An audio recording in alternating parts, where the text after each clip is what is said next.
Lucas capítulo 4, ¿están seguros? ¿Ustedes vinieron la vez pasada? ¿Por qué dudo eso? Lucas capítulo 4, versículo. ¿Cuál? Tengo un 39 para comenzar. 41, tengo un 40, un 39 y un 41. Interesante. ¿Alguien más? ¿Ninguno más? 40. Tenemos un 40 supuestamente también acá.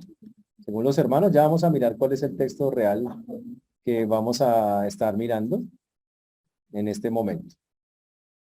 Muy bien, vamos a comenzar resumiendo que el libro de Lucas, pues la importancia de que nosotros entendamos lo que estamos estudiando en el libro de Lucas, realmente es muy valioso y muy importante. Lucas es un libro que, recuerden que Lucas es un médico, pero Lucas es un historiador también, es alguien que recolectó la información. No fue un discípulo derecho e inmediato de Jesús, pero recopiló toda la historia y escribió el Evangelio de Lucas, y fuera de eso escribió el libro de los Hechos de los Apóstoles. Y la idea es contar toda la historia en detalle de cómo vino Jesús al mundo cumpliendo todas las profecías que sobre él se habían dado. La intención de Lucas es que nosotros al escuchar la historia nos afirmemos en la fe. ¿Qué quiere decir eso? Que estemos muy convencidos, que estemos cada vez más convencidos, oiga, la historia de Jesús es real. Todo lo que dijo Dios que iba a hacer, pasó. Todo lo que dijo que tenía que ser, fue. Y eso es lo que debería pasar a medida que vayamos estudiando el Evangelio de Lucas. También Lucas nos muestra que Dios cumple sus promesas, que aunque habían pasado un montón de años, llegó el tiempo del cumplimiento de las promesas de Dios y que efectivamente estas se van a cumplir. Y efectivo, eso es lo que nosotros vamos a ver. Vamos a ver el cumplimiento de las promesas de Dios. Y también vimos el actuar del Espíritu Santo. Vimos que el Espíritu Santo actúa en la concepción de Jesús, actúa con Juan el Bautista, dice que es lleno del Espíritu desde el vientre de su mamá, actúa con con una cantidad de personas, con Simeón, con Zacarías, y con todos hace cosas increíbles. Es cómo trabaja el Espíritu y nos ha enseñado cómo trabaja el Espíritu Santo en la vida de las personas, cumpliendo la voluntad de Dios. También el libro de Lucas nos enseña que el poder de Dios no pertenece a la historia, es algo que es real, que es vital, tiene que ser de esa manera. Y Lucas, para poder mostrar que es claro y verdadero todo, va al Antiguo Testamento, nos dice, antes que venga el Mesías, tiene que venir el precursor. Y nos muestra el precursor, nos muestra cómo nace el precursor, que es Juan el Bautista, nos muestra el ministerio de ese precursor, y nos suelta, y nos narra la historia del precursor hasta que aparece Jesús. Cuando aparece Jesús, Juan el Bautista dice, listo, ya acabé, ahora síganlo a él. Y básicamente es lo que vimos en la historia. Ahora, Jesús durante los primeros 30 años, no fue identificado, no hubo ministerio de Jesús. Comienza a los 30 años. Mientras tanto estuvo detrás de las sombras, nadie lo reconoció, por decirlo de esa manera. Pero cuando tiene 30 años y desde el cielo hay una voz que dice, este es mi hijo amado, en quien tengo complacencia, dice que hasta los demonios empezaron a entender quién es y Satanás lo empezó a perseguir. Por eso inmediatamente sale a la luz que él es el Hijo de Dios desde el cielo, pues el día del bautismo de Jesús. Satanás en la siguiente escena ya lo está tentando. Después de eso, ya el Señor empieza su ministerio muy fuerte, fortalecido en el Espíritu, como lo vimos, y empezamos a ver unas escenas la semana pasada donde Jesús demostró que es Dios por el poder sobre los espíritus inmundos, como son llamados en la Biblia.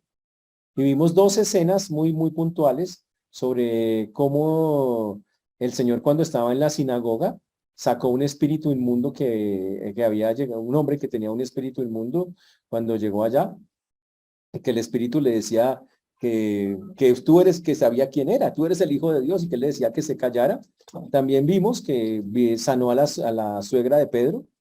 Eso fue algo que también hizo el Señor, pero también lo que vimos en esa parte, en el versículo 39, es que reprendió la fiebre. Lo usó la misma palabra que se utiliza para echar fuera al demonio, reprendió, como si fuera un espíritu quien podía enfermar, y hablamos de eso la semana pasada. Y hoy vamos a comenzar en el versículo 40, muchos sanados al ponerse el sol, dicen sus Biblias, y ahí vamos a comenzar el mensaje de hoy. Oremos. Padre precioso, te damos gracias por por esta mañana, por este tiempo. Te agradecemos, te pedimos que tú obres en las vidas y los corazones de todos y cada uno de nosotros. Que tú obres para la gloria, honra y alabanza tuya, Señor. Gracias por tu mano preciosa, gracias por tu mano maravillosa, gracias porque tú eres el Rey de Reyes y Señor de Señores. Gracias por ser nuestro Dios. Ayúdanos, Señor, a comprender estas verdades que hoy vamos a expresar, a hacerlo con claridad, a tener un corazón dispuesto para meditar en ellas. Y te rogamos, Señor, que lo hagas y que podamos hacerlo por amor de tu nombre. Por eso hoy pongo delante tuyo una vez más la vida de todos y cada uno de nosotros, pidiendo, Señor, que podamos de verdad ser edificados y escuchar tu voz en medio de lo que vamos a hablar. Ten misericordia de todos los que nos escuchan y de tu siervo quien habla en Cristo Jesús. Amén y amén. Pues cuando entramos a la siguiente escena tenemos que, por contexto, estar claros en que la fama de Jesús seguía creciendo. Eso es algo impresionante. La fama del Señor seguía creciendo de una manera muy fuerte. La gente lo seguía buscando, pero recuerden, aunque Jesús hacía muchas cosas, la gente no lo buscaba porque era el Salvador del mundo o el Salvador de sus almas. Lo hacían porque Jesús podía hacer cosas increíbles, llenar ciertas necesidades que en el momento tenían. Y es triste que eso sea así, pero hasta el sol de hoy hay muchos que buscan a Jesús solo porque puede darle ciertas cosas supuestamente para solucionar ciertas cosas de sus vidas. Cuando llegamos al versículo 40, dice que al ponerse el sol, todos los que tenían enfermos de diversas enfermedades los traían a él, y él poniendo las manos sobre cada uno de ellos los sanaba. Lo que nosotros podemos ver es que Jesús, a pesar de que las personas no venían con la intención sana en su corazón, aún así por amor, por ver su necesidad, su dolor, su tristeza, los sanó. Entonces hubo muchas personas sanadas. Pero recuerda que una sanidad hecha por Dios no quiere decir que la persona es salva. Solo quiere decir que Dios mostró su poder. Pero si la persona a partir de eso no toma una decisión por él, no pasa nada. Se va sana para el infierno, para que me entiendan. Lo mismo, muchas personas fueron liberadas y el Señor los hizo libres de espíritus inmundos que habitaban en él, como lo vamos a ver a continuación. Y el hecho de que el Señor las liberara no quiere decir que por eso fueron para el cielo. Quiere decir, si no hicieron nada al respecto, si no se metieron después con el Señor y entraron en una relación seria con él, la Biblia dice que fueron libres, liberados de acá para irse al infierno. Literal, eso no tiene. Entonces, cuidado con pensar, no, es que yo una vez Dios hizo algo increíble, pues Dios lo hizo, pero eso te llevó a que te metieras con él. De lo contrario, no pasó nada, nada de nada. Vamos a verlo más claro en este texto que viene a continuación. El texto dice que, en el versículo 41, también salían demonios de muchos, dando voces diciendo, tú eres el Hijo de Dios. Y dice que los demonios, lo vimos la vez pasada, empezaron a reconocer a Jesús. Todos los demonios, en términos muy humanos, así castos, boleteaban a Jesús. Decían, tú eres el Hijo de Dios. Pues obvio, con la voz de demonio, es que no sé hacer voz de demonio, no me sale. Tú eres el, no sé, algo así satánico. Y el asunto es que todos los demonios, tú eres el Hijo de Dios. Y Jesús, ¿qué les decía? Cállate, cállate. Y tenemos que entender que Dios nos mandaba a callar porque el Señor no quiere que quien lo esté alabando sea un demonio. No quiere que quien le esté publicando que Él es el Hijo de Dios sea un demonio. Porque antes hubo otros que sí hablaron que Él era el Hijo de Dios y Jesús no dijo nada. Cuando los ángeles en el cielo cantaron, Dios dijo, canten, que todo el mundo sepa que Él es, que os ha nacido hoy en la ciudad de David, uno que es vuestro Salvador. Ahí, hablen. Los pastores fueron y contaron allá a María y a José, mire que este es el Salvador, hablen. Simeón, este es para caída, hable. Pero cuando un demonio habla, el Señor le dice, cállese, no diga. O sea, de usted no quiero publicidad. Y al Señor no le interesa eso.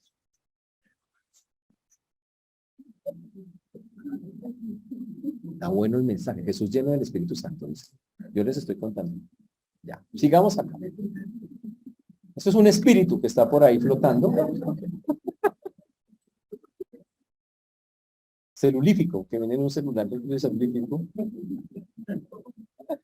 En el versículo 41 dice, también salían demonios de muchos dando voces y diciendo, tú eres el Hijo de Dios, pero los reprendía y no los dejaba hablar porque sabían que Él era el Cristo. Otra traducción dice además, demonios salían de muchas personas chillando. Uy, imagina lo horrible que es oír a un demonio chillando. Hola.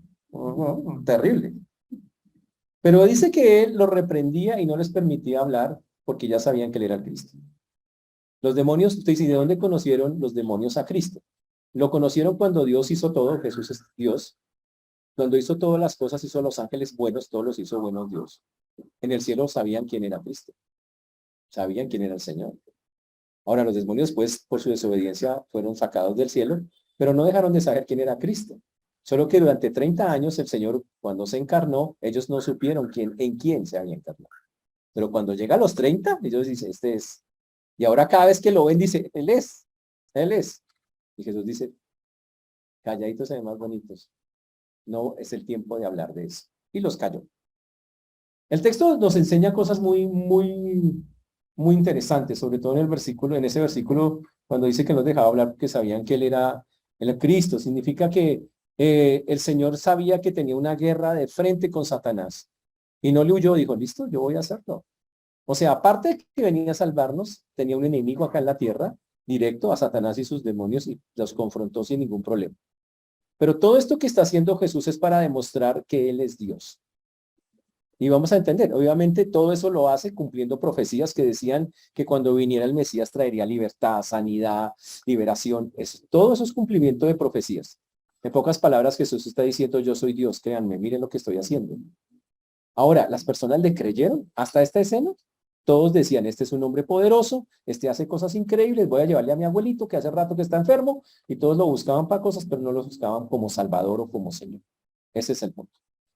Cuando llegamos al versículo 42, Jesús nos muestra sus hábitos, los hábitos de Jesús mismo. Al amanecer salió a un lugar solitario. Las multitudes le buscaban y cuando llegaron hasta él, procuraron retenerlo para que no se marchara de ellos. Y entonces dice que llegó el amanecer. Jesús era alguien que trabajaba mucho, muchachos. Jesús no era como usted que me dice, ay, no, ya son las 11:30, estoy muy cansado, ya me vi los 2 noticieros y la novela, ya no puedo más, voy a dormir. No, Jesús no es así. Jesús trabajó, aquí en este caso, dice que al amanecer salió a un lugar solitario. Dice el versículo 42, cuando ya era de día, salió y se fue a un lugar desierto. Y la gente le buscaba y llegando donde estaba le detenían para que no se fuera de ellos. Jesús, ¿qué hacía cuando se iba a los lugares solitarios? Según la Biblia, normalmente orar. Orar. ¿Para qué oraba tanto? Para fortalecerse. Jesús tenía por principio o por virtud fortalecerse a través de la oración. Satanás no entendió eso. Satanás pensó que cuando Jesús estuvo 40 días y 40 noches en ayuno orando, se iba a debilitar y no entendió que la oración lo fortalecía. Entonces, se mató solo. No entendió, era al revés. Más días que le hubiera atacado el primer día. Lo atacó el 40. Jesús estaba pleno, fuerte, porque la oración fortalece. Y eso fue lo que no comprendió. Pero aquí Jesús vuelve a lo mismo, a un lugar solitario. Y las multitudes que hacían, aquí ya empieza con la palabra multitudes, significa miles. Miles le buscaban. Y cuando llegaron hasta él, procuraron retenerlo para que no se marchara. Entonces, ¿qué hacía la gente? Jesús, no te vayas. Y te amarraban, venga, quédese. Venga, no se haga esto. No querían que se fuera. Recuerda que ya lo echaron de Nazaret porque no quiso hacer milagros. Ahora, allá lo echaron, pero acá no quieren que se vaya.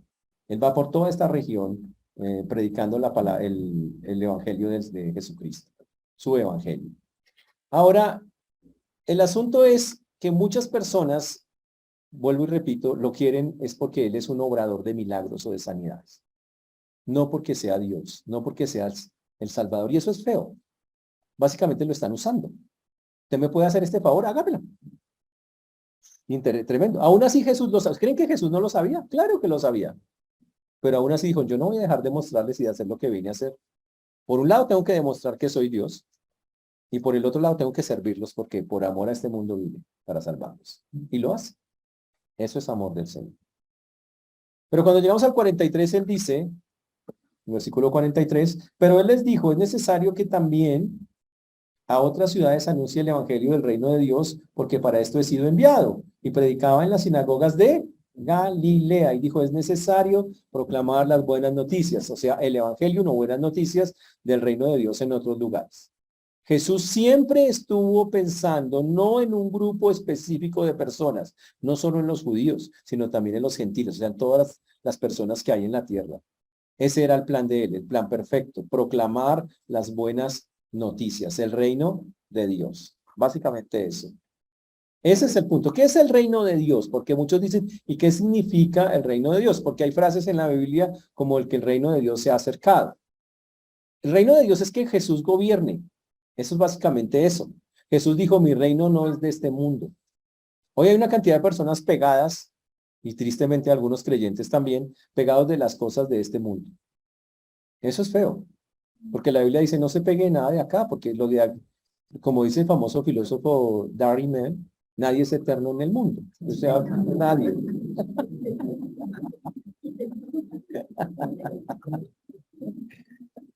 Y eso, si hasta el mundo lo sabe, si hasta el mundo la tiene clara, entonces ¿por qué nosotros no? ¿Por qué se pegan de estas cosas? Y aquí hay un texto increíble que nos va a enseñar más sobre ese punto. Pero básicamente lo que el Señor está diciendo es que Él tiene un reino, que ese reino no es acá. Sin embargo, que ese reino ya se acercó acá, que cuando usted cree en Cristo, el reino se acercó a usted. Y cuando Cristo reina en su vida, cuando usted deja que gobierna, usted ya está en el reino. Ese es el punto. Cuando Cristo está gobernando su corazón, usted ya hace parte del reino de Dios. Solo lo vamos a ver plenamente más adelante. Todavía no, básicamente es eso. Y dice que continuó predicando en las sinagogas de Galilea, dice el texto. Y dice, porque para eso he sido enviado. Jesús nunca perdió el enfoque de su ministerio. El enfoque de su ministerio es, Dios me mandó a predicarle a todos en esta tierra, a salvarlos, vine a salvar lo que se había perdido. Y el Señor dice, yo sigo haciendo la obra en cada lugar. En algunas partes me aman, dicen que no me vaya. De Nazaret lo habían echado, no importa, yo lo sigo haciendo. Y cuando un creyente entiende cuál es su función, eso debería también hacer. No importa. Algunos me van a aceptar el mensaje, otros no, esa es la vida. Algunos quieren, otros no, tranquilos, así es como funciona. Por eso dice, y continuó predicando en las sinagogas de Galilea. Muy interesante. Todo eso nos lleva a varias conclusiones que algunas las vimos la vez pasada, y es que Jesús es Dios porque tiene poder sobre los espíritus inmundos. Existen, ya vimos la vez pasada que sí existen, que obviamente sí hay personas que pueden estar poseídas, que hay personas que pueden estar influenciadas satánicamente, pero que la única manera de que sean libres es a través del Señor Jesucristo. Y no con una liberación de esas que hacen en ciertos lugares que no tienen nada que ver, sino mediante su palabra y de una manera muy puntual, muy práctica, para que en verdad sea así. Que nosotros como creyentes, el Señor nos enseñó, dice la Biblia, que oramos y decimos, Señor, que venga tu reino. Estamos orando que Dios, eso que Él dice, ese reino que tiene, se haga pleno en esta tierra y un día se hará, lo profetiza la palabra de Dios.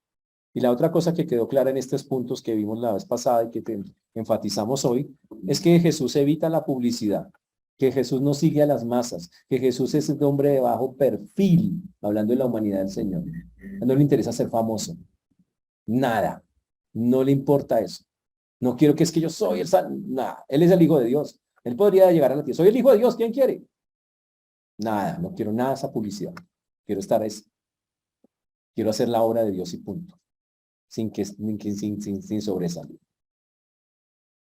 Pero no pierdan de vista este texto cuando comenzamos el otro, del capítulo 5, que se llama la pesca milagrosa en sus Biblias normalmente. Ahora, Jesús, como está predicando por todas partes, el texto nos manda a Lucas capítulo 5, los versículos 1 en adelante. Y nos va a hablar de un hombre que se conoce con el nombre de Simón, más conocido después como Pedro. Pero aquí todo el texto se llama Simón, porque resulta que en todo el texto, Simón no es discípulo, hasta acá no es discípulo de Jesús. Simón lo ha visto porque sanó a la suegra. ¿Ok? Pero no es discípulo todavía. Pero miren el asunto. ¿Quieren saber usted cómo se convirtió Pedro? Y tremenda historia, es una cosa fantástica. Aquí está la conversión de Pedro. ¿Qué pasó? ¿Cómo fue que este hombre llegó a los caminos de Dios? Aquí está. Porque antes era un seguidor del Maestro Jesús. Ahora vamos a ver a Pedro el convertido. ¿Cómo pasó? Aconteció que estando Jesús junto al lago de Genezaret, el gentío se agolpaba sobre él para oír la palabra de Dios. Jesús era alguien que su fama crecía y entonces empezaron a ver miles de personas que empezaron a buscarlo.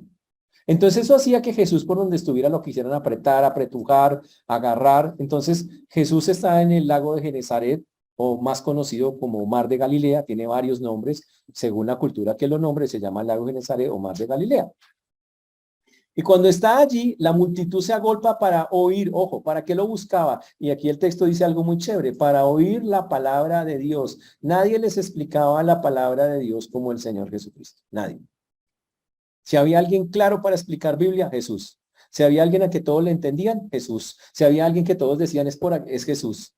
Era fantástico y todos decían, yo quiero oír a eso. Quiero oírlo. Y entonces se iban.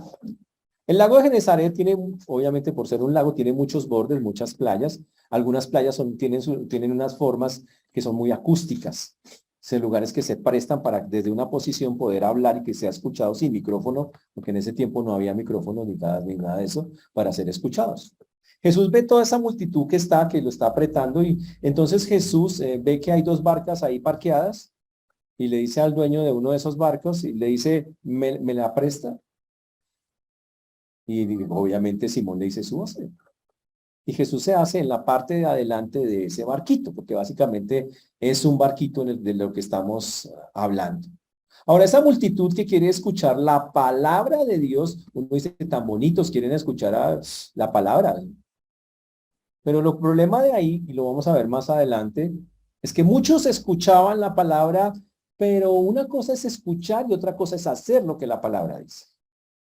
Usted puede escuchar sermones, horas enteras, usted puede poner en el YouTube predicaciones, 20 años oyendo predicación, pero si usted no hace nada al respecto, si no reacciona ante las enseñanzas, si no le mueve el piso para hacer unas decisiones que agraden a Dios, pues no pasó nada. Usted simplemente estuvo ahí escuchando como escuchar música o escuchar a cualquier cosa que le guste. Entonces Jesús cuando estaba ahí en el lago de Genesaret o mar de Galilea, vio que había dos barcas, las barcas estaban ahí porque los pescadores, un barco era de Pedro, de Simón, perdón, y había otros más, acababan de llegar, la pesca, habían venido de pescar y resulta que les fue mal, no habían pescado nada. Y estaban haciendo lo que normalmente se hace cuando se pescaba después de la pesca, que tocaba hacer, limpiar las redes, pegarles una limpiada, había maleza, cosas, usted le quitaba esas cositas. Y ellos lo están limpiando. Y Jesús le dice a Simón, présteme la barca. La barca, para que ustedes me entiendan, más o menos ya sabemos cómo eran, porque este lago se secó hace unos cuantos años. Se secó y volvió otra vez a llenarse de agua, pero se secó y cuando se secó salió un barco enterito, que se había hundido ahí. Y podemos saber que ese barco mide más o menos casi 8 metros de largo por 3 metros de ancho y tiene 1,5 de profundidad. Y tiene una cubierta chiquitica y se impulsa por velas o remos. Le caben de 5 a 10 personas dependiendo y usaba varias clases de redes para pescar. Eso está clarísimo. El barco ya sabemos cómo es. El Señor se sube, ese barco tiene una puntica y en esa puntica hay como un sillón. ¿Y sabe cuál era la forma de predicar de esa época? El predicador era sentado y la gente era parada. Yo sí quisiera volver a esos tiempos, de verdad. Tiempos pasados, todo tiempo pasado fue mejor. A mí sí me gustaría mucho, la verdad. Y entonces el texto dice que Jesús dice, hace lo que hace, se sienta, literalmente se sienta en la barca, saca la barca un poquito hacia el agua, se sienta y la gente en la playa escucha. Eso es lo que hizo. Y él está ahí hablando. ¿Qué está haciendo? Está proclamando la palabra de Dios. Lucas no nos dice que estaba hablando, nos habla solo que predicaba. Y terminó de hablar. Otros evangelios sí nos dice algunas de las enseñanzas desde el barco, pero Lucas no. Lucas quiere enfatizar otra cosa y lo va a hacer a continuación. Con el versículo número 4, dice el texto, cuando terminó de hablar, le dijo a Simón, boga mar adentro y echad vuestras redes para pescar. Dicho en otras palabras, ve hacia aguas más profundas y que la tripulación eche las redes para pescar. Entonces le dice Pedro, Simón, hermano, váyase allá, exactamente allá, ese pedazo de allá, y echen las redes allá. Dígale a todos que vayan y las echen allá. Ahora, hay que entender que estas personas ya habían acabado, toda la noche habían pescado. Estaban cansados, agotados, fuera de eso ya habían lavado, estaban terminando de lavar las redes. Y ahora Jesús le dice a Simón, hermano, vuelva y las eche. Sí. Simón siempre es un personaje fantástico para mí, es un tipo que me recuerda a muchos cristianos, porque el tipo es el señor emociones, él sube y baja. Simón es fantástico, sube, puede llevar al Señor al cielo y después negarlo 3 veces sin problema. Es Simón, igual que muchos creyentes. Están con el dioses todos apoteósicos y un día ni se acuerdan de él. Y él está así, pero aquí está todo espíritu. El hombre está muy consciente. Y él Entonces contesta en el versículo 5. Simón le contestó, maestro. Si ve que no le dice señor, porque solamente para él es un maestro. No es su discípulo, él no es discípulo todavía de él. Toda la noche hemos estado trabajando y nada hemos pescado. Eso es una queja de Simón. Dice, pero toda la noche hemos estado trabajando, nada hemos pescado. Pero se queda mirándolo y le dice, pero más bien, en tu palabra echaré la red. Pero ¿sabes qué? Por lo que tú dices, voy a echar la red. Te voy a creer. Voy a echarla. Y volvió a armar todo. Eso significa coger las redes, otra vez montarlas, cogerle a los otros de la tripulación, decirle camine, animarlos, venga, vamos, pero cansados y todo, y vuelven y lo intentan hacer. Y efectivamente, Simón se va hacia hacia aguas más profundas y vuelve a intentar pescar. Obviamente hay que entender que cuando le dice maestro, que significa rabí, ¿ok? Es, Señor, yo te respeto como maestro y en tu palabra como maestro, voy a echar la red. ¿Ok? No como Dios, como Salvador, nada, como maestro. Y efectivamente, llegan allá muy cansados. Tienen que pensar en los muchachos pescadores profesionales, todos agotados de darle toda la noche, fuera eso desanimados, porque usted toda la noche le hace y no le sale nada, pues usted está como, perdí la noche, perdí el trabajo, y está allí, y aún así vuelve y lo hace por la palabra del Señor. Él dice algo así como, a tu palabra lo voy a hacer.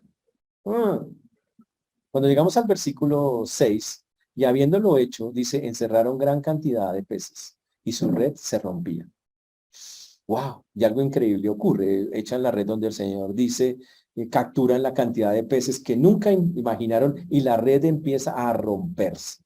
Era tanto el peso que tenía por la cantidad de pescados que la red empieza como a ceder, a ceder. Entonces dice el texto, entonces hicieron señas a los compañeros que estaban en la otra barca para que viniesen a ayudarles. Y vinieron y llenaron ambas barcas de tal manera que se hundían. Y empezaron a llenar ese barco que solo tiene 1,5 metros de alto, a llenarlo, y el barco empezó.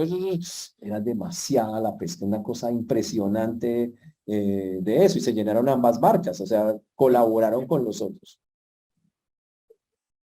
Y tal como el Señor lo dijo, ellos tienen una pesca increíblemente, milagrosamente, por decirlo así, abundante. Increíble eso. Y ahora ven la parte increíble de la historia. Ahora, Simón ha visto a Jesús echar fuera a los demonios en la sinagoga, ha visto que le sana a la suegra. Algunos no lo verían como algo, pero fue algo bueno, fue algo, le sanó eso. Algunos como que, ¿en serio?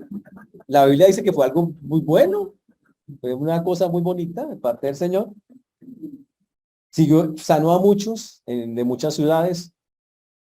Y Pedro todo el tiempo ¿sabe qué está haciendo? Está mirando a Jesús. Mirando todo lo que él hace. Cuando dice que a tu palabra, eso significa, él consideraba, es alguien que yo respeto, de verdad, este hombre se ha ganado mi confianza. Pero cuando él ve lo de los peces, este hombre le ocurre algo increíble. Él comprende una verdad que muchos todavía no entienden o que les cuesta entender. Él entendió que todo lo que había visto que había hecho el Señor, y específicamente esto que él acaba de hacer, él entendió que Jesús tenía omnisciencia, todo lo sabía y sabía dónde estaban los pescados. Y sabía dónde estaban allá. Es más, él sabía que todos los pescados que estén juntos al mismo lado, eso no es normal. Todos al tiempo y metidos, increíble. Y él se dio cuenta y dice, ¿cómo es posible que él sepa dónde están? También Simón se dio cuenta que la palabra de él, que si las personas obedecían exactamente lo que él decía, iba a pasar exactamente lo que él decía. O sea que era una palabra profética segura, algo exacto. Él se dio cuenta también de eso. Uy. Y cuando él se da cuenta de eso, dice, eso no lo hace un ser humano.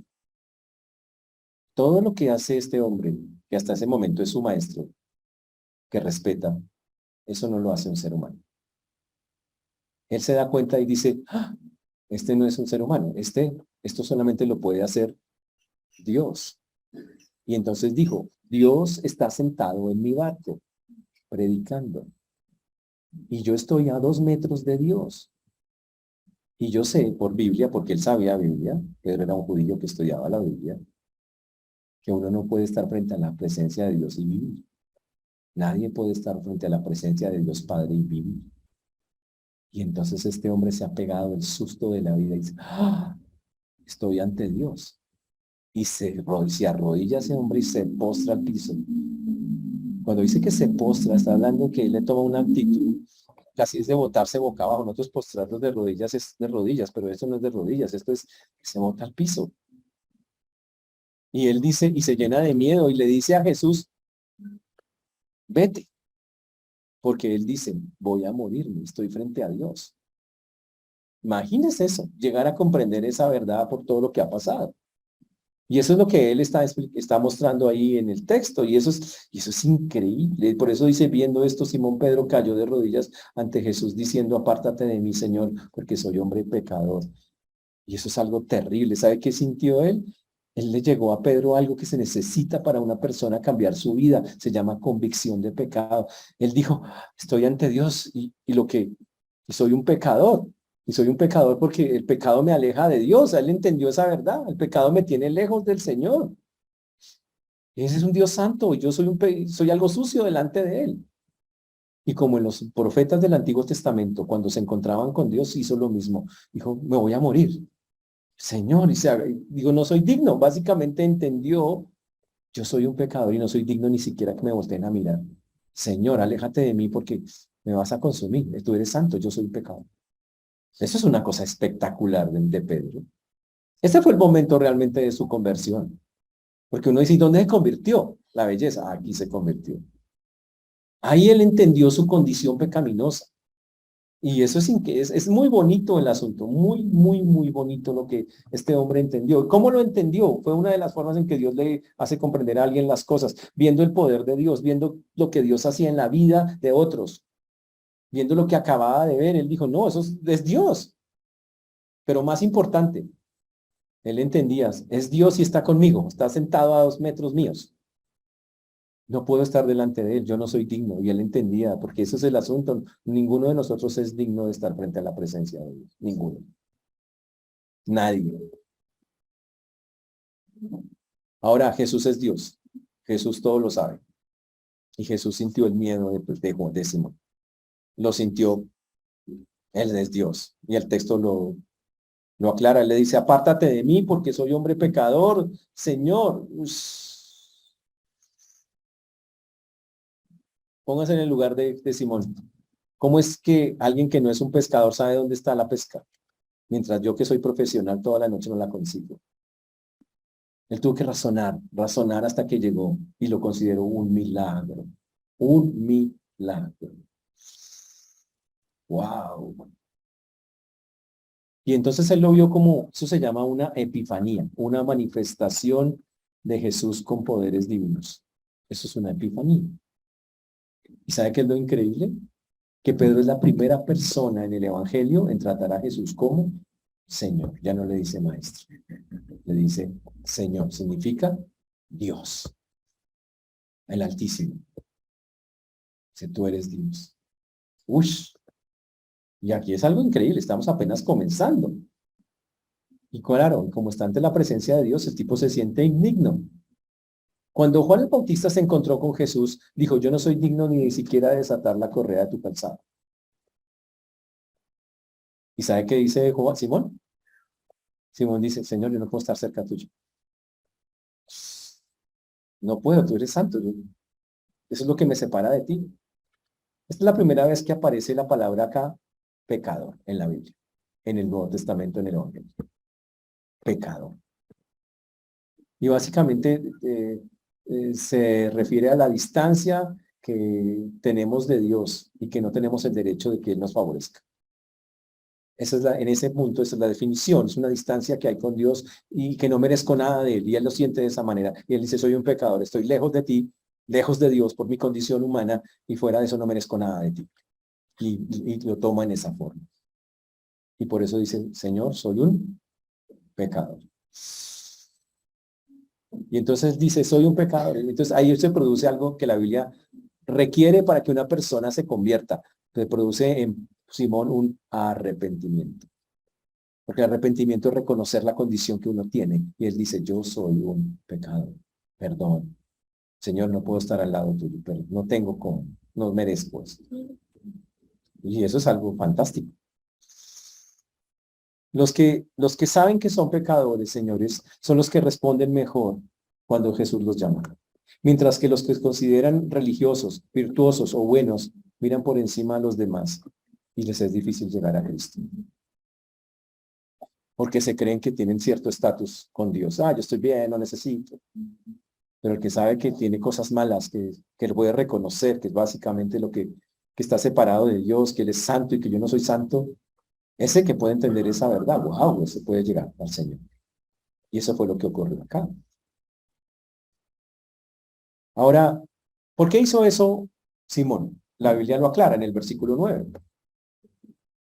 En el versículo 9 dice que, porque, dice el texto, porque por la pesca que habían hecho, el temor se había apoderado de él y todos los que estaban con él. Dice, porque se llené de miedo, fue increíble. Dice, eso es Dios. Y él entendió y empezó a sentir, estoy ante Dios mismo. Dios está orando acá, está aquí a un metro mío, ¿no? Y eso le movió el piso de una manera impresionante. Increíble. Pero todavía la historia es más chévere todavía, más increíble la historia. Aquí está convirtiéndose. También dice que no estaba solo, dice asimismo, y asimismo de Jacobo y Juan, hijos de Zebedeo, que eran compañeros de Simón, y ahí aparecen otros dos que son discípulos del Señor. Lucas nos narra la historia. Pero Jesús en esta escena se dirige directamente a Simón y le dice, no temas, porque desde ahora serás pescador de hombres. Y están todos así asustados, y Simón está muy asustado, está arrodillado allá botado en el piso, no se quiere mover, y el Señor va donde Simón, lo coge y le dice, man, tranquilo, venga, no te pares. Y aquí en adelante, de una vez, le da su ministerio, de una. Tú vas a ser pescador de hombres. Ahora, la frase en el griego suena muy interesante. Dice, desde ahora estarás pescando vivas a las personas. Desde ahora estarás pescando vivas a las personas. Toda la vida él había pescado Simón y los peces morían. No los salvaba, los mataba. Y ahora el Señor dice, vas a pescar para salvar. Y le da su ministerio. Automático, es una cosa así, completamente automática. Es una cosa impresionante. Y él empieza, y de una vez el Señor le da específicamente su ministerio. Y por eso más adelante el Señor ya no lo va a llamar Simón, le va a llamar Pedro. O Simón, Pedro. Interesante, por el plan que tiene específico que tiene con él. Por eso le dice, no temas. Y esa frase, no temas, usted la mira en la Biblia y está varias veces. Dios mismo la dice. Y la dice, sobre todo, cuando las personas se asustan ante la presencia de Dios, Dios mismo a través de un ángel o él mismo les dice a las personas, no teman, tranquilo. Y en este caso es una de las escenas más donde vemos específicamente esto. Vas a estar pescando vivas a las personas, les dice. O vas a ser, como se traduce en nuestras Biblias, pescador de hombres. Uy. Los que Simón va a capturar, por decirlo de alguna manera, él les va a dar vida en lugar de darles muerte. Y eso es fantástico. O sea, el Señor de una vez le está dando un ministerio. Pero todavía hay más en ese texto. Esta escena es espectacular porque nos dice cómo obra Dios cuando una persona se salva, qué quiere Dios, qué busca Dios, qué desea Dios. Todo el texto tiene todos los elementos. Tiene el arrepentimiento, la persona tiene la convicción de pecado que está ante un Dios santo, la persona siente miedo ante Dios, la persona solo pide que Dios haga, Señor, no soy digno, y espera la misericordia de Dios como tiene que ser. Pero lo más increíble es que Dios también, la persona entiende que ahora tiene otro trabajo, que Dios le ha dado otra función, que ahora tiene un ministerio, y eso es para todo el mundo. Cuando usted se salva, Dios dice, de aquí en adelante vas a hacer otra cosa completamente diferente a lo que querías en tu vida. Esto es lo que yo quiero. Y aquí se lo dijo, a él se lo dijo de una vez, a otros se demora en decírselo, pero a todos se lo dice. Y todo, con todos tiene un plan. Ese es el punto específico de eso. Increíble. Y entonces aparece esa frase que todavía es más increíble en el versículo número 10 y sobre todo en el versículo 11. En el versículo 10 dice, no temas, desde ahora serás pescador de hombres. Y cuando trajeron a la tierra las barcas, hay que subrayar esa parte, dejándolo, dejó todo. Le siguieron. Todo.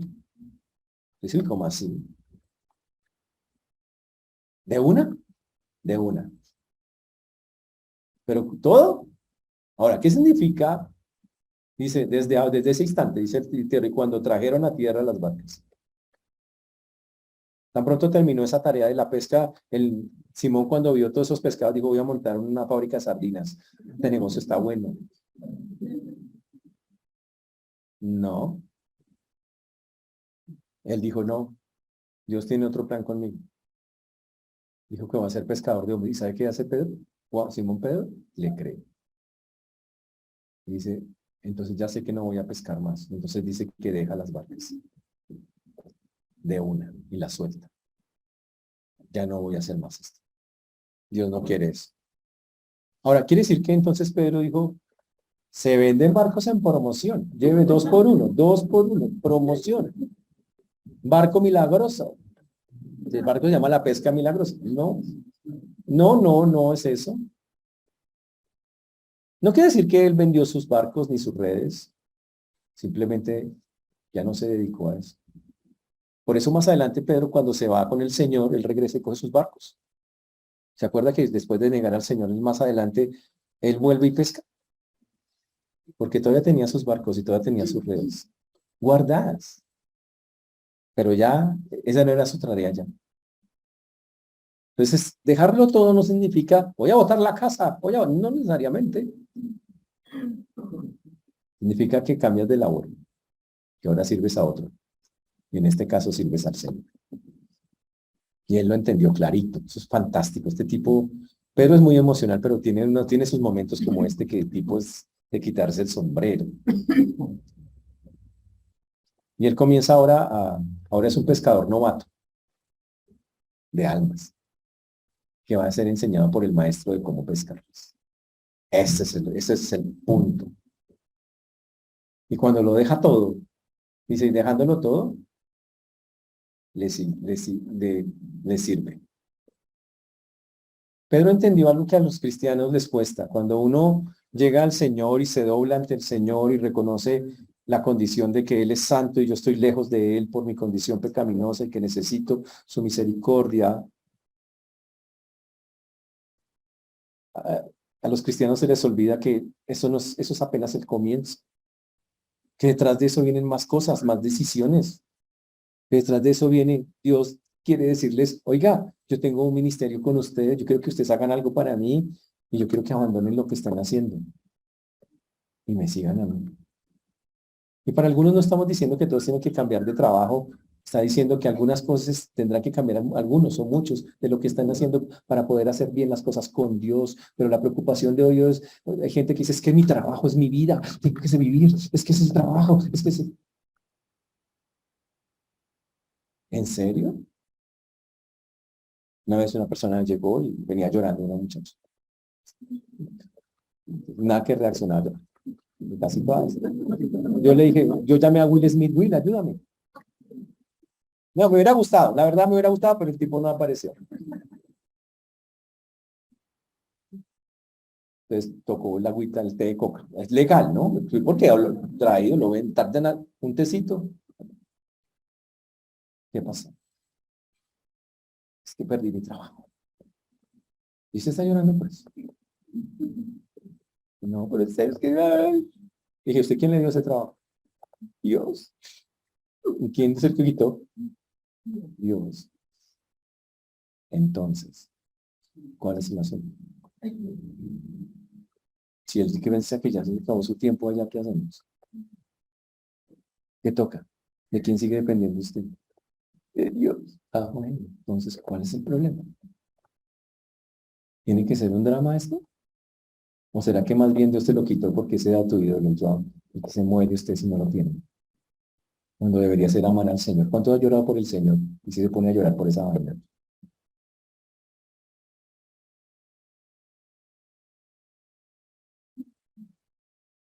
Ese es el punto.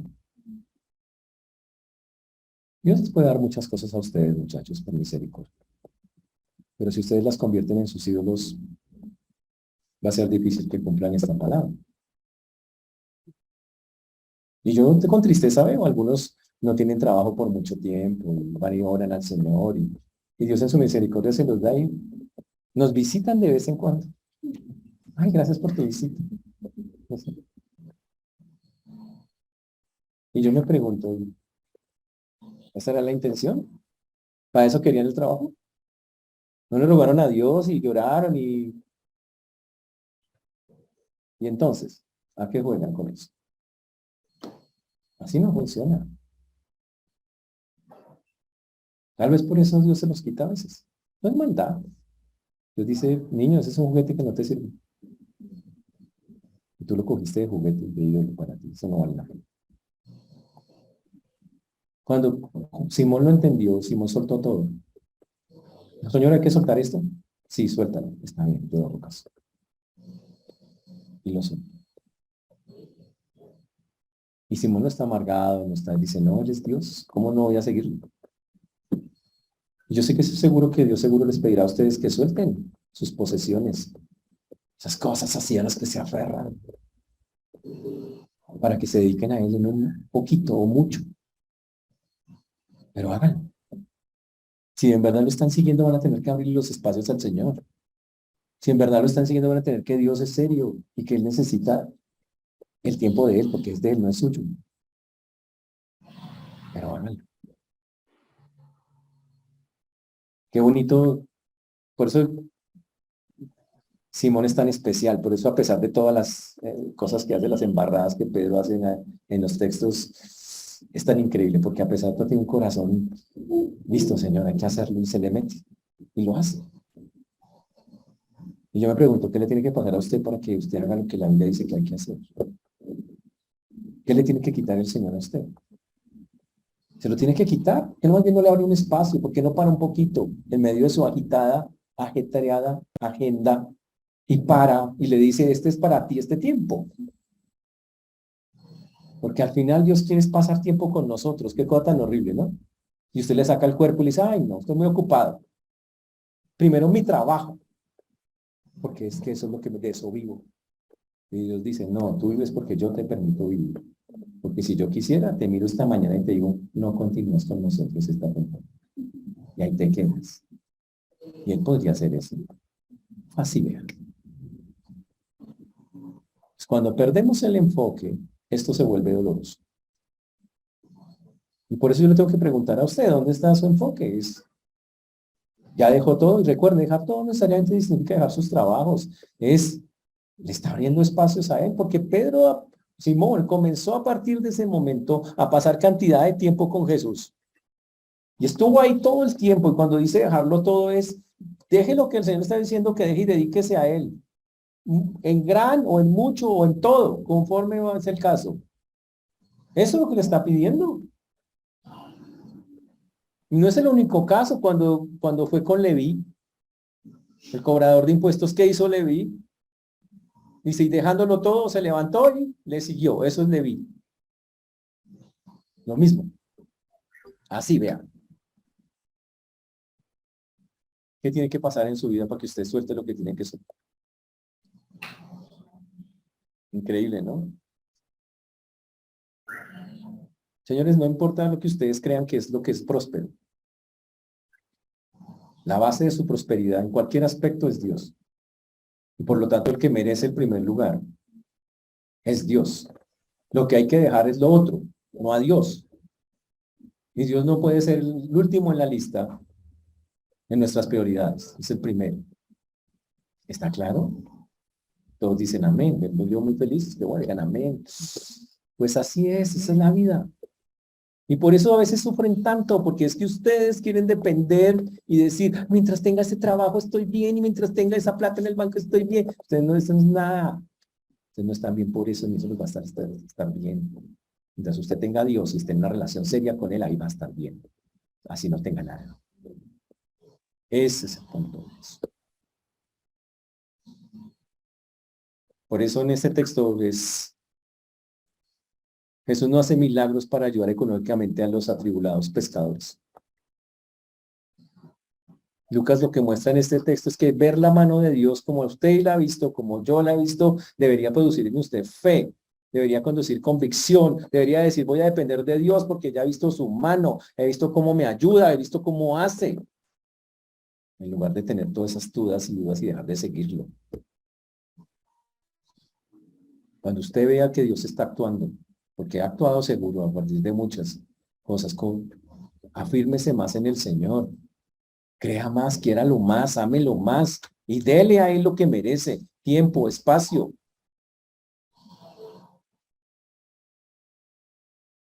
Y aprendamos de Pedro. Pedro entendió. No soy nadie delante de Dios. Soy indigno. Yo no soy nadie. Esta es la gracia. La gracia es que yo no me merezco nada porque Él es santo y yo soy pecador. Él es limpio y yo soy sucio. Eso es lo que tengo que entender. Y cuando yo entiendo que Dios cogió a alguien sucio y le dio la salvación, Señor, no tengo nada que es terrible, no me lo merezco, gracias. Y tengo un deber con Él, siento que tengo un deber grande con Él. Seguir a Jesús, señores, no es un camino para el éxito o para un nivel de vida más alto. Si usted espera eso al seguir al Señor, se va a salir decepcionado y aburrido de la vida, porque el Señor no es para eso. Él nunca le ha prometido eso a la gente. Sígame para que le dé plata, sígame para que le... No, hermanos, estás en el lugar equivocado. Seguir a Jesús significa aprender una forma de vida, una forma de pensar, de hablar, de actuar. Es una forma de aprender lo que dice y hace y aplicarlo nosotros igual que Él. Implica que usted comprometa sus pies a donde Él camina, su mente, sus oídos a lo que Él quiere que escuche. Es permitirle que Él elija mi destino, que me muestre cómo llegar y que Él maneje mi horario y me diga qué tengo que hacer cada día. Eso es seguir a Jesús. Y si no lo ha hecho, estamos mal. Lo estamos siguiendo a medias y así no está bien.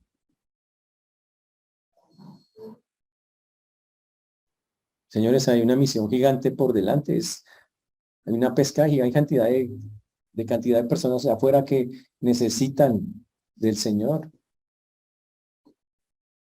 Lo increíble de esta historia es que el Señor una vez llamó a Pedro y una vez lo comisionó y le dijo, quiero que hagas esto, y Dios lo hace con muchos. Tan pronto los llaman, les dicen, listo. Y uno le pregunta, ¿para qué me quieres? Y normalmente la respuesta de Dios es, para que me sirvas. Y después de un tiempo le dice exactamente en qué.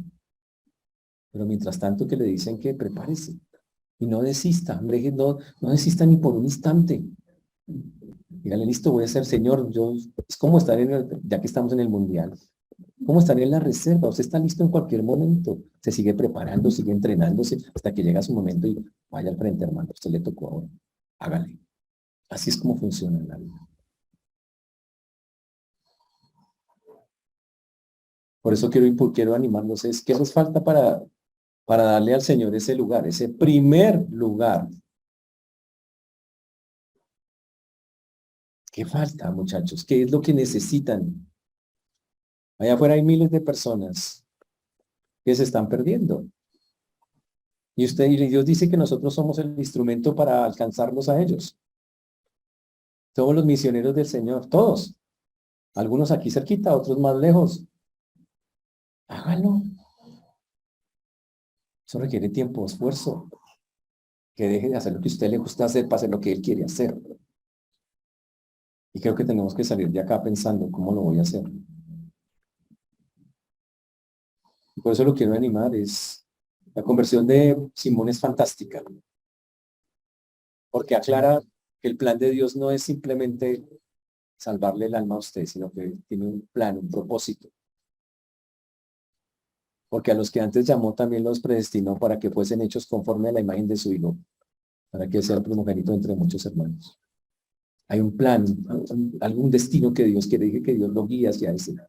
Llévelo a cabo. pero déjese usar por Dios, es lo que le puedo decir. Deje que Dios obre. No tema. ¿Le da miedo?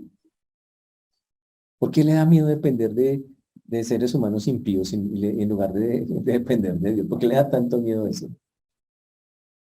Ay, es que si pierdo el trabajo con ese impío, ¿qué será de mi vida? Pues que quedarás en las manos del que es dueño tuyo. En las mejores manos, en las del Señor. Eso no puede pasar. No hay mejores. Pero es que me asusta. A todos nos asusta, pero cierre los ojos y confíe. Porque nos está llevando en sus brazos, dice la Biblia. Y nos guarda como la niña de sus ojos. También lo dice la Biblia. Entonces, que al salir de acá, hermanos, podamos confiar, creer. Porque Lucas está escrito para eso. Crean que hay un Dios poderoso, que hay un Dios grande, que hace cosas y que tiene propósitos con cada uno. Y ore al Señor si aún no conoce su propósito, cuál es. Y prepárese mientras llega. Porque todos tenemos un. Amén. Pongámonos de pie, vamos ahora.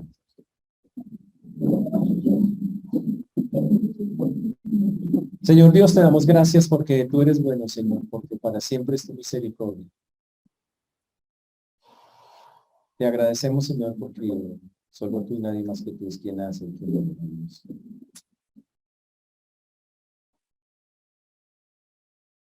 Gracias porque viniste un día, Señor, a morir por nosotros y a salvarnos, pero ayúdanos a entender que no es solamente un momento, el tiempo que quieres pasar con nosotros. Ayúdanos a entender que no es simplemente un instante, que tu plan con nosotros no es vivir un segundo de salvación, sino vivir una vida con nosotros, con un plan y un propósito que tú trazas, Señor. Ayúdanos a dejar todo lo que no quieres y hacer tu plan. A todos los que aún no tienen convicción de pecado, ayúdanos a fortalecerlos, Señor, para que entiendan que están alejados de ese Dios santo, poderoso. Que necesitamos su amor y su misericordia, porque por eso es que necesitamos que nos salve. Ayúdanos, Señor, a proclamarlo a otros, a enseñarlo, para la gloria, honra y alabanza tuya. Lo pedimos en el nombre de Jesús. Amén.